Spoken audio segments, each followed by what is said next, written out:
Welcome to the Andy Ruther Show. Here is your host, Andy Ruther.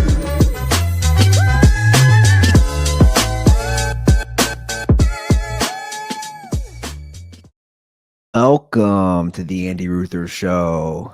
That is me, your host, Andy Ruther.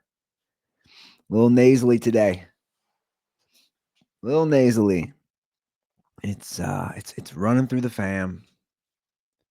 You know, it's like if I see Isla with something, I'm just forecasting the future. I'm just like, okay, you got a sinus issue, you got congestion.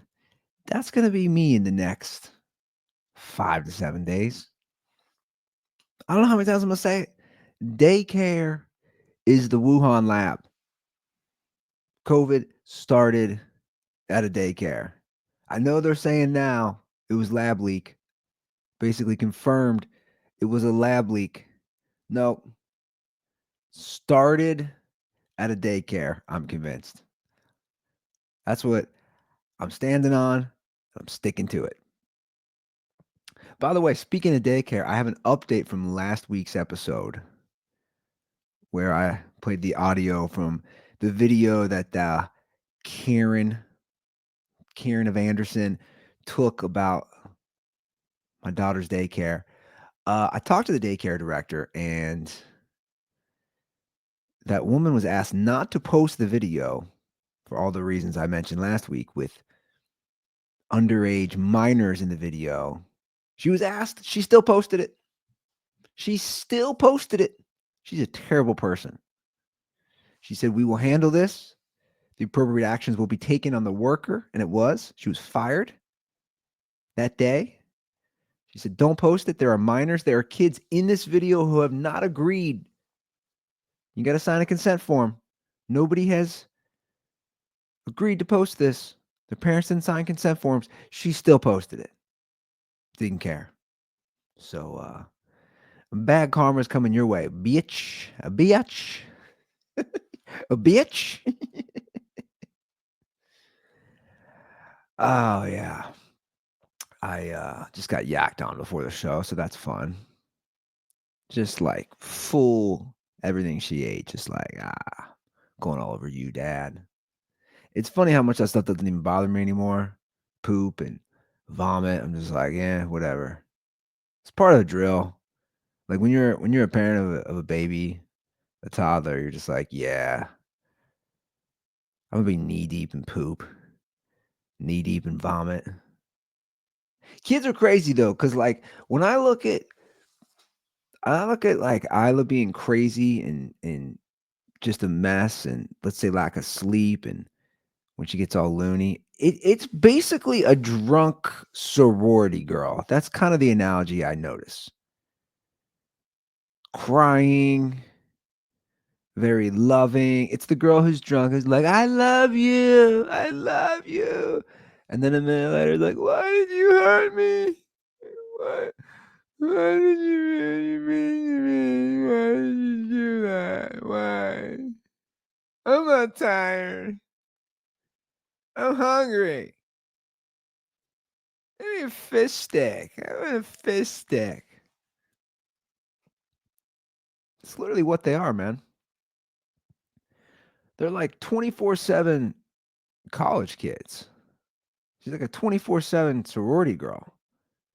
It'll be sweet one moment and insane the next moment, screaming. You ever see a drunk college chick just screaming and howling?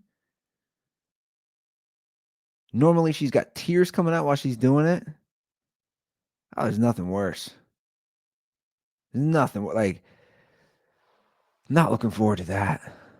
Like having to be around that ever. Not that I really will if she's in school. I don't even know if school's gonna exist. Is college gonna exist? Where are we at on college these days? I mean, I'm like, does it really matter? Does it really matter? Like, I have a college fund for Isla. I put into it every month. I'm just like, where's this going? You ever gonna use this? You know how quickly technology has changed just in the last few years, especially with AI. Where is it in 16 years when she would be going to college? 16 years. Excuse me. Ooh, man. A wet little cough going on here. Think about 16 years ago. Let's just do that. So we're talking 16 years from now. So 16 years. What was I doing 16 years ago? Let's see here. 16 years ago. I mean, I'm trying to think technology wise. Like, how much has changed? Social media really wasn't a thing, right? So, like, social media in the early 2000s, you like Twitter wasn't really a thing. That's changed everything. TikTok didn't exist. YouTube came out in 2005. Um, I don't know. I mean, a lot has changed. A lot has changed. I'm giving terrible examples, but a lot has changed, is my point. Like Uber, rideshare, that wasn't a thing.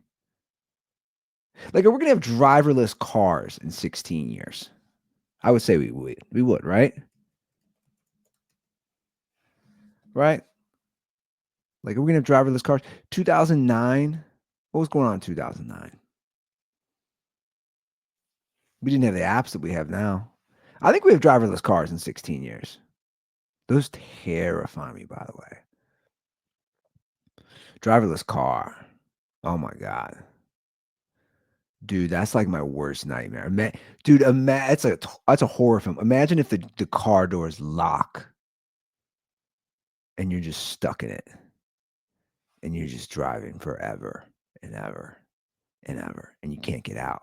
But somehow they stop and they get the windows down and they somehow force you to eat to keep you alive. But then you just keep driving and driving and driving. And you can't leave the car. But somehow you're fed sustenance to live. Like, at what point do you die? Could you just die of going crazy? Would you try to kill yourself? What would you do? If you were stuck in a car just driving all over the country and you couldn't get out? I don't know why I'm thinking about this, but I am. That's terrifying, man. Did I just create a horror film? Did I just create a movie? Matthew McConaughey in The Driverless Car. That'd be the worst name for a movie ever. The Driverless Car. Dude, that'd be it. That'd be terrifying if you couldn't get out. Oh my God, that'd be awful. I'm gonna let you in on let you guys in on something. I have like anxiety now sometimes getting in cars. Like, I feel trapped. Maybe that's why I'm talking about this. So I'll just share something that I shared the last time I talked to my therapist, like a month or two ago. I've had like two, I don't know if you call them panic attacks, but like, now granted, I was under the influence of edibles on both of these, but so that plays a role in this. But like, I felt trapped. Like when I was on a trip with my buddies at Ozarks in the fall, we all got in the big SUV to go out. And I was heavily on edibles that day. And I had to get right out of the car. I couldn't do it. I got in and I felt trapped and I felt confined and I was like, I can't be in the car. I can't be in the car. And I got right out of the SUV and my buddies looked at me like I was a lunatic because I was. Like, I can't. I was like, I don't know if I'm too stoned. I can't do this. And they were like, you need to relax. And I sat in the front seat and I was fine. And then recently, when I went to the Ohio State game with my brother and some of his buddies, same thing happened. I started getting anxiety in the fourth quarter of the game, thinking that I had to be in the back seat of a car for a 2-hour drive back from Columbus to Cincinnati. Like, I started thinking about it at the game. And then we got in the car obviously there's 100,000 people leaving, so it's a packed parking lot. And we get in the car, and I had like severe anxiety, just a normal sedan. And I was like, I can't do this. And then I had the thought, I was like, I can't be in this car for 2 hours. And my brother got out. We weren't even moving. My brother got out of the front seat to grab something out of the trunk. And I got out of the car, and I was like, dude, I can't do this. He's like, what are you talking about? I was like, I can't sit in the back seat the whole way home. He's like, dude, you have to. And in my crazy head, I was like, what am I gonna do? and he's saying, dude, just roll the window down. Like you just need fresh air. You had an edible, you had some edibles. It's like paranoia is like catching up to you or something. And I rolled down the window and I was fine. And then literally I slept like the whole way home. So I told my therapist this, and he's like, yo, dude, maybe be careful about where you do edibles. Because like that's the common theme here of like you are on edibles and then you don't like getting in cars and you feel trapped. And I don't even know what it is. It's weird. It's more with cars. But not even on edibles. Like I have these weird thoughts. You guys are gonna think I'm nuts. I can't believe I'm talking about this, but I am. I have these thoughts sometimes of like, and I don't know what this, if there's like a deeper psychological thing here of like I'm trapped in something forever. Like I had this just feeling. I was watching the Mickey Mouse Club with Isla a few weeks ago or a month ago, whenever this was, and I had this like awful feeling of like, what if I was trapped inside the Mickey Mouse Club as a character forever and I couldn't escape? I mean, it's crazy. Like, why am I thinking this?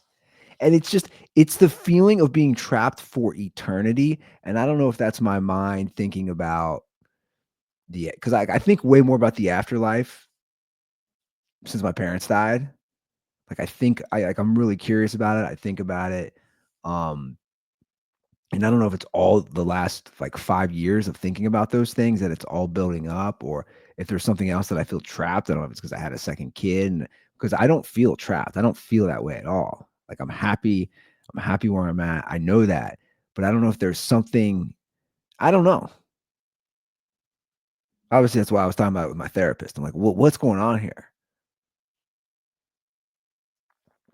Why am I thinking about being trapped as Minnie Mouse for eternity or whatever while I'm watching Mickey Mouse Club? It's just weird thoughts. And it like gives me anxiety. I don't know why. But here's the kicker. Since we had Molly a few weeks ago, I've had way less of those thoughts. It's almost like I had anxiety building up to the second kid, maybe. I don't know, guys. I don't know what's wrong with me. But the point is, I should probably be maybe a little more aware of if I'm going to do edibles or something. But here's the crazy part. I have no problem doing sensory deprivation.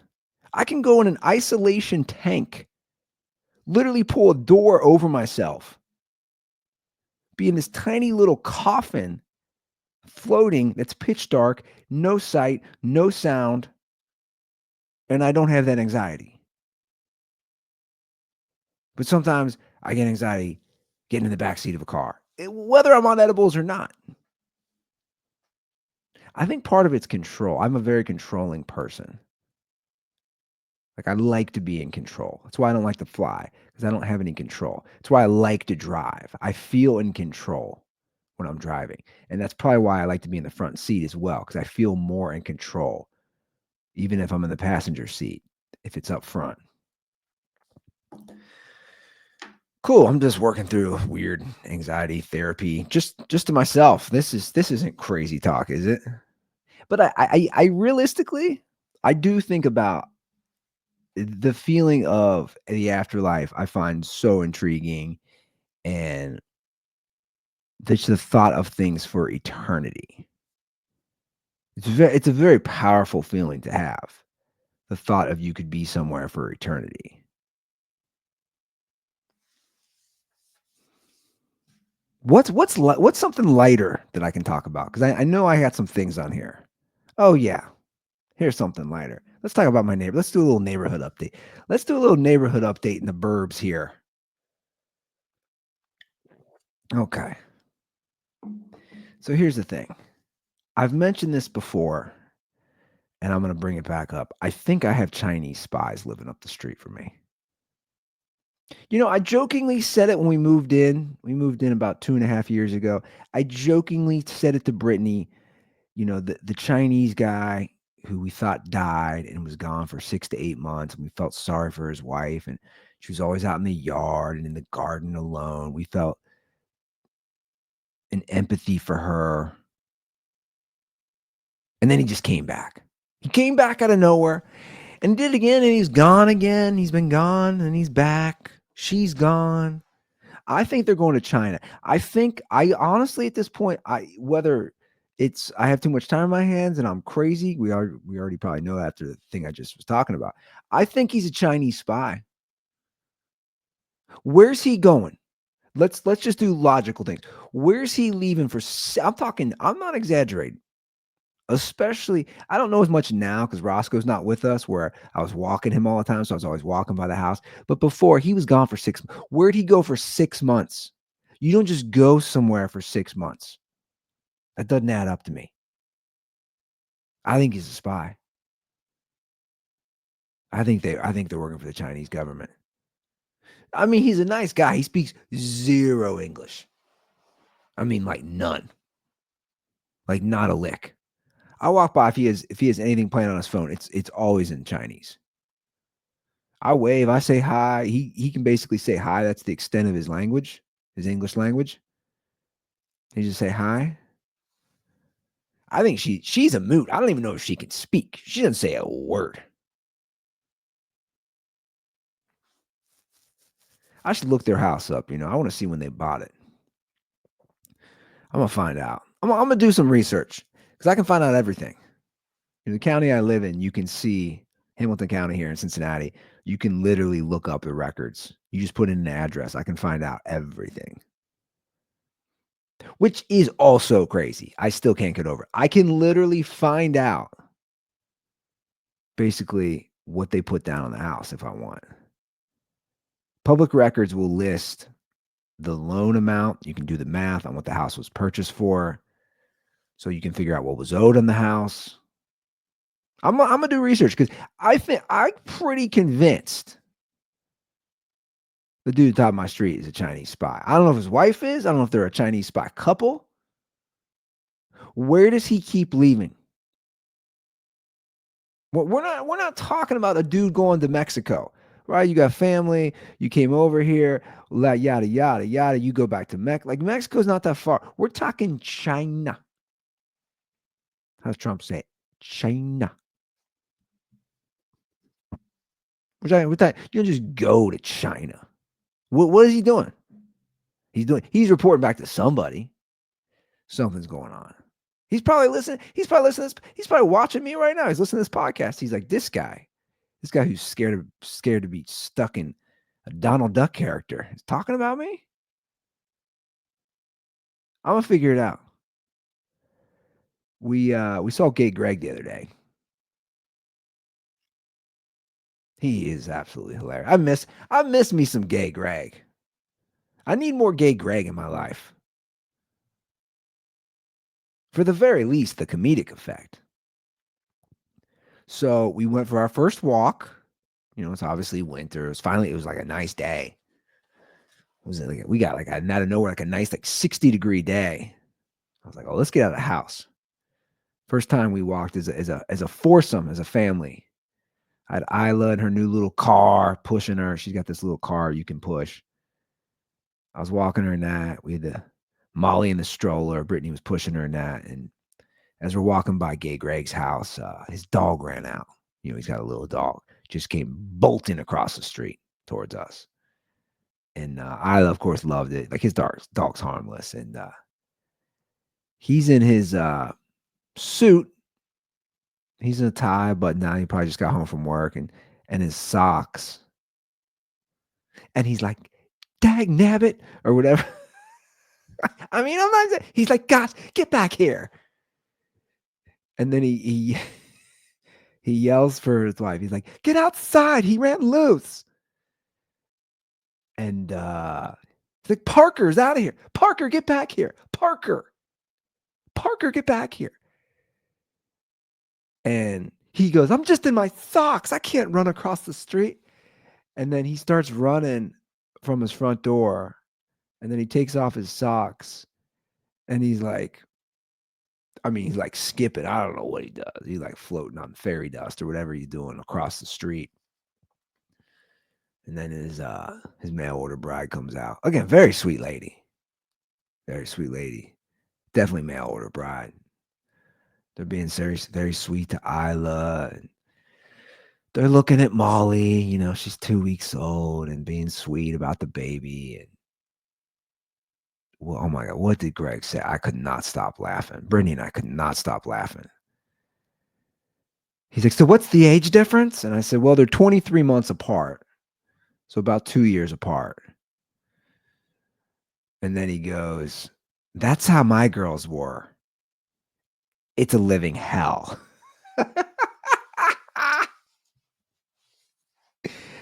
He goes, "It's a living hell. My girls are 2 years apart. It's a living hell." And then he just saunters back across the street, hopped on a unicorn. Hopped on a unicorn, slid down a rainbow into the woods, and I didn't see him. Nah, he just went inside, and I couldn't stop laughing. We were walking the whole walk. I said, "Did he really say it's a living hell? Or was it it's pure hell?" It was something hell. It was either it's living hell or it's pure hell. And I just thought, man, I miss seeing you, dude. I miss just seeing how ridiculous you are. I was ready for him to be like, "So you having a third?" Because he's always up in our business about how many kids we're. You having a third? Which Brittany's already bringing up, by the way. She's already like, "I'm ready to do number 3." I'm like, "Whoa, whoa, whoa. Tap the brakes. We got a kid who's a couple weeks old, man." She just really wants a boy because we have 2 girls, which I get. I'd love to have a girl, or I'm sorry, I'd love to have a boy too. But like, she always brings up her age. She'll be 36 in March, and how she's nearing that age to cut off for kids, which I get. But so she's not that old. I'm like, what about me? What about what about being an old dad? I'm 43. Like, having kids in your 40s isn't easy. It's not easy. So like if we played this out realistically, if we had a third, we both agree we'd want Molly to be at least a year old. Like, dude, I'm 44, 45. 44, 45 with 3 kids 4 and under. That's a lot. I'm not saying it can't happen. I got to get some things together though first. Like I gotta get. I've been slacking. I've been lazy. I haven't been working out at all. Haven't been eating right. And you know what? I'm not making the excuse of a newborn. I'm not. I'm just not gonna do it.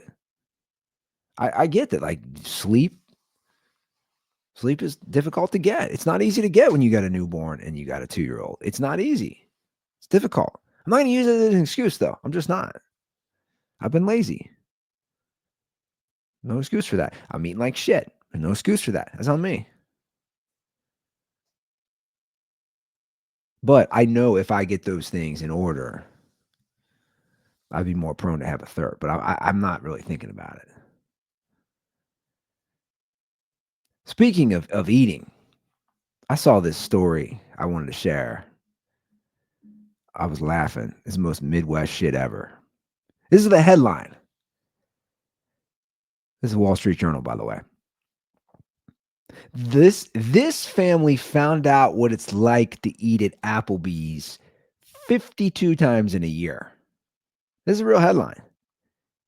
North Dakota couple used menu hacks and road trips to get the full value of the date night pass, but the quest went down to the wire. 52 times in a year at Applebee's. So, this North Dakota couple grabbed one of Applebee's date night pass subscriptions, which offered 52 discounted meals at the casual dining chain for a total savings of more than $1,500.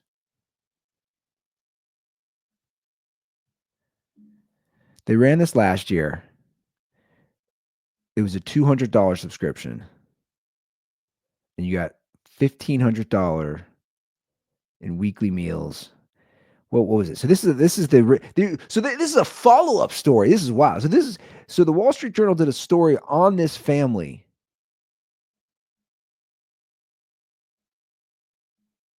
last March, and this is a follow-up here. This was 3 days ago. A $200 date night subscription worth $1,500 in weekly meals sells out in less than a minute as inflation-weary couples seek deals on dining out. Dude, just listen to the intro of this article. This is the updated article. As the end of January approached, Emily Brooks had to face a stomach-churning truth. Her family had wolfed down 16 sides. Yes, 16 sides of loaded garlic mashed potatoes, 5 cheeseburgers, and 5 orders of brew pub pretzels and beer cheese during their visit to Applebee's restaurants in December and January. Oh my God. Dude, can you imagine going to Applebee's 52 times in a year? So I read this article, and they're going to Applebee's literally all over the country. It's wild, dude. This is like the most American thing ever. So they basically had 52 weeks to use these meals, and they were going to maximize it. I mean, listen to this. They maximize it everywhere. They were in New York City. They ate at a Applebee's in Times Square. Can't make this up. Where did it say this in the article? Okay. Let me get to this. Sorry. I saw this. Yeah. After munching through all 3, they're from North Dakota. Of course they are. After munching through all 3 Fargo area locations, they branched out. While on vacation in New York, they hit the Applebee's in Times Square. They treated their son to Applebee's in Grand Forks, North Dakota, when visiting him at college. And when their daughter had a school government meeting at the state capitol in Bismarck, they checked out the Applebee's there. And it talks about how they're like, the one dude was trying to go on a diet in the middle of all this, probably because he was worried about having a heart attack, and they were substituting different items to make it a healthier meal. 50, like, could you do it? 52 times? So, like, from a budget standpoint, I understand. Dude, stuff is expensive. Stuff, and I know this now more than ever, having a family. Stuff is so expensive, and you got to balance a budget. But the thought of going in an Applebee's 52, the thought of going in an Applebee's in New York City, like, there's something sacrilegious about that.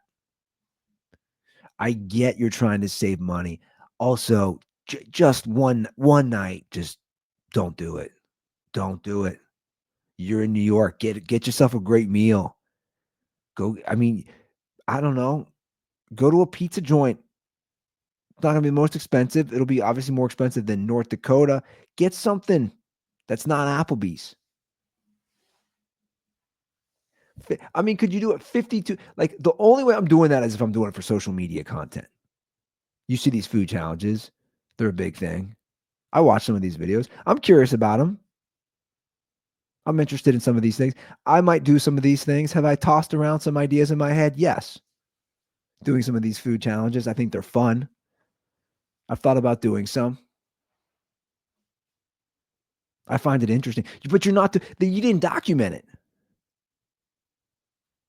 dude. If you're going to Applebee's 52 times in a year, document that stuff for social media. Build a following. Applebee's gang, Applebee's family. I don't know. Call whatever you want.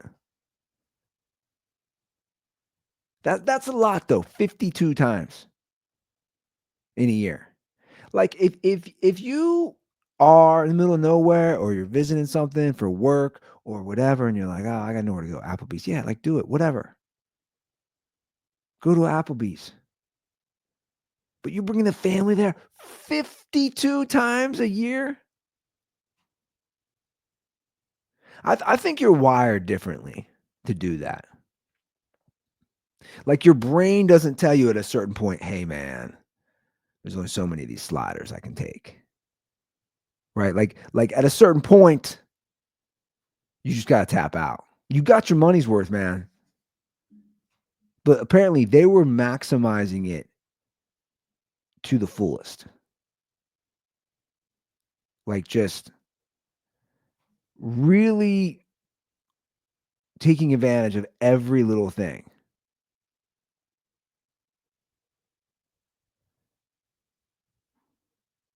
I mean, I'm just reading all this. Sorry, I'm skimming through this. This is just unbelievable. They dressed up for their last visit to Applebee's like they were going to prom. I don't know, man. I'd love to see their health. Wouldn't you? Again, document all this, man. Monetize this shit. Come on. Do you guys not do they not know what's going on social media? People love food videos. People love watching food challenges. People love watching this stuff. I find a lot of it's interesting. Document, dude, you're going to Applebee's for a full year, document that. You got iPhones, right? Document it. Document your health. Document your mental health. Where are you at 52 times later? The funny thing is, a lot of comments have been deleted under this story. A lot probably violated the community guidelines, which I find pretty funny.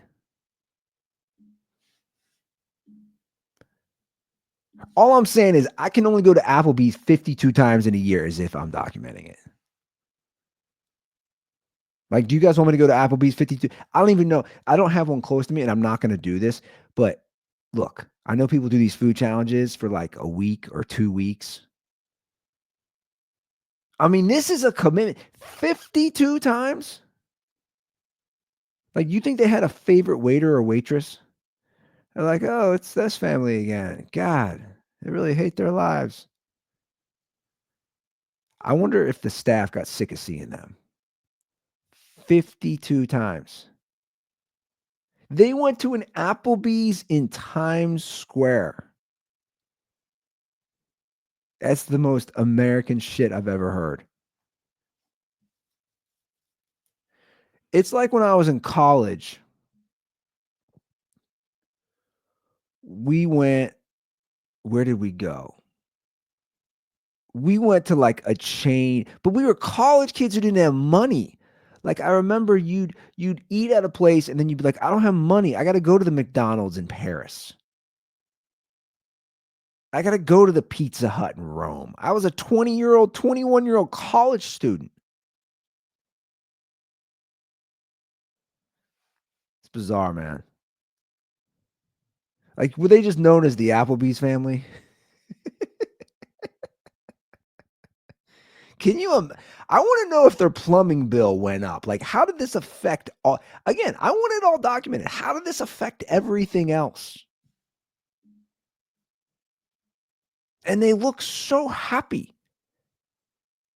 Emily and William Brooks of Fargo, North Dakota, have a date night at the Applebee's during a recent visit to New York City. They look so happy. I mean, he's in a tie. She's in a nice dress.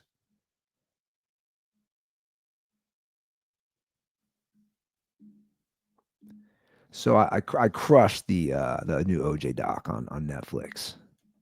You guys gotta watch this. I highly recommend it. It's probably the best OJ doc out there. American Manhunt, OJ Simpson. It was the #1 show on Netflix. Brittany and I crushed it. I think it's a 3 or 4. It's a 4-part doc. You know why it's so good?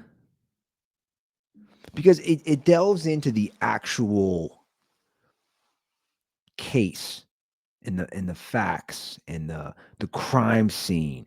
And it goes over all these things that you're like, whoa, why didn't they present that evidence in court? Now I remember a lot of it because I watched a lot of that case growing up.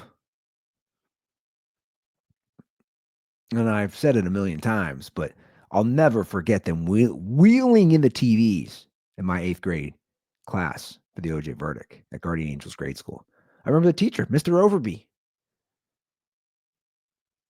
He was a social studies teacher, civics teacher. I forget which class, but he wheeled in the TV. He wheeled in the TV for the guys. That's how big the OJ case was.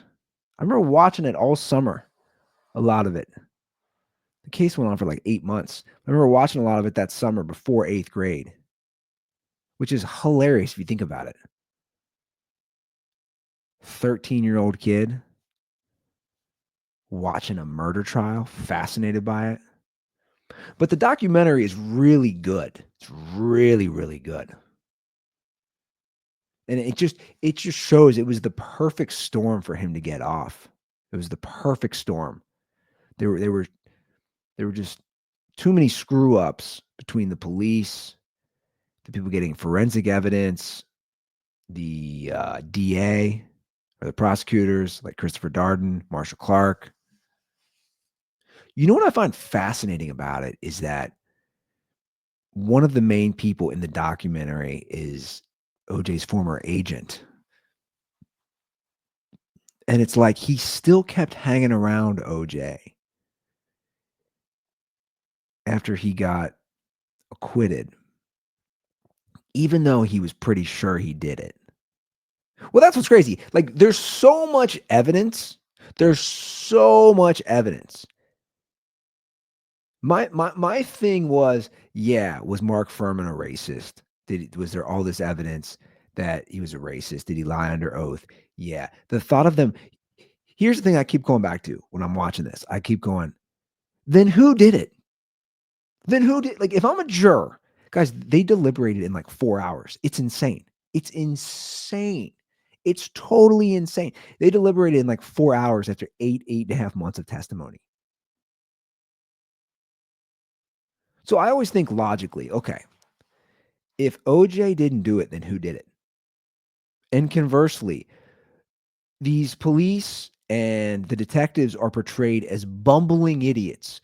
So on one hand, they're bumbling idiots, but on the other hand, they all conspired this master plan to frame a former loved football player because they were racist, right? You can't have one and the other at the same time. Like, it doesn't make sense. So they're bumbling idiots, but yet they're brilliant at staging this to frame OJ Simpson. Dude, you see the evidence. It's insane. And one of OJ's former attorneys, who I didn't know, who worked under Johnny Cochran, is insane. This dude's insane. This dude's he's still to this day saying OJ didn't do it. Like, dude, the gig is up, man. It's 30 years ago. You kind of might hate him if you watch this. I kept being like, this guy is so unlikable. It's ridiculous. He's acting like OJ was just framed. Again, then who did it? Then who did it, dude?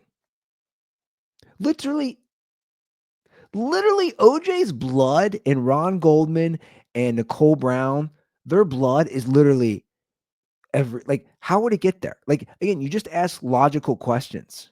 Like, oh, the police, they couldn't plan it here and here. And none of it makes sense. But it's fascinating to see how it all played out from the crime scene to the court and all that. And I've watched every documentary. Look, I have been obsessed with this OJ thing since it happened. I find it fascinating. I found him just ridiculous. There's so many comedic levels that I've found funny throughout time, especially with Norm Macdonald from Saturday Night Live, all the jokes he used to make. Now, look, would I have had OJ Simpson on Dirty Sports? Yeah, I would have. And I would have talked about it. Like, dude, you killed these people, right? Like, he didn't just kill them. That's the thing. It's brutal. A lot of people don't realize that. He almost decapitated his former wife, his ex-wife, Nicole Brown Simpson. Literally almost severed her head off. The brutality of the murders is next level. That's why, to me, I just can't understand these people. Dude, you still hung around OJ when you're like, yeah, he decapitated his ex-wife and just brutally stabbed a dude who was returning glasses. But I'm going to still hang around because he's OJ. My question is, what the fuck is wrong with these people? What is wrong with these people to do that? What is wrong with these people? Like, I didn't know OJ had a celebration party when he got out.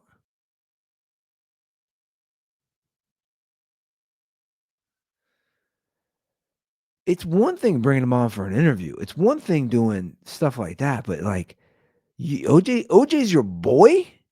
He's your boy. After doing this, it's all just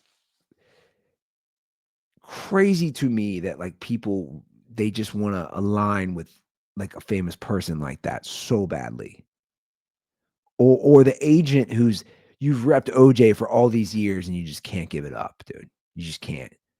You just can't. You're still gonna hang around him. And he says in the documentary when OJ's losing all his stuff, and he's like, "This is the last night I'm gonna be at this house," because he was losing it for, I think, tax fraud. And his agent looks at OJ and he says, "Did you do it?" Knowing at that point, he's like, "Yeah, I knew he did it." He said, "Did you do it?" And OJ's response was, "Nicole would still be alive if she didn't bring a knife to the door," which is crazy. Basically, whatever OJ was doing over there, she felt threatened and she brought a knife. And but now then the agent says he thinks he went over there to kill her. Like it was a premeditated murder. Let me put it this way. It's a great documentary. I highly recommend it, especially if you're younger and you weren't like me and you didn't grow up around. It's an amazing documentary. But again, there's just so many facets that make the OJ case so fucking interesting. It's just so interesting on so many levels. And I'm glad that they really highlight the brutality of the murders too. Because I think even me, like I think we lose the human element sometimes of the OJ murders, how bad they were. Because of everything, all the fanfare and everything that's happened around the OJ case. We do have a hotline here at the Andy Ruther Show. Give us a ring. Give me a ring. It's not us. It's me. It's me. I don't got a big team. It's me. 859-935-0078. Once again, hotline for the Andy Ruther Show. 859-935-0078. Drop a review. Apple. Drop a rating on Apple and Spotify. Help out the show. Appreciate it. I got to go pick up my daughter from daycare. So I'm going to get out of here. But thank you guys for listening. Thank you guys for watching. And we'll see you soon. Peace.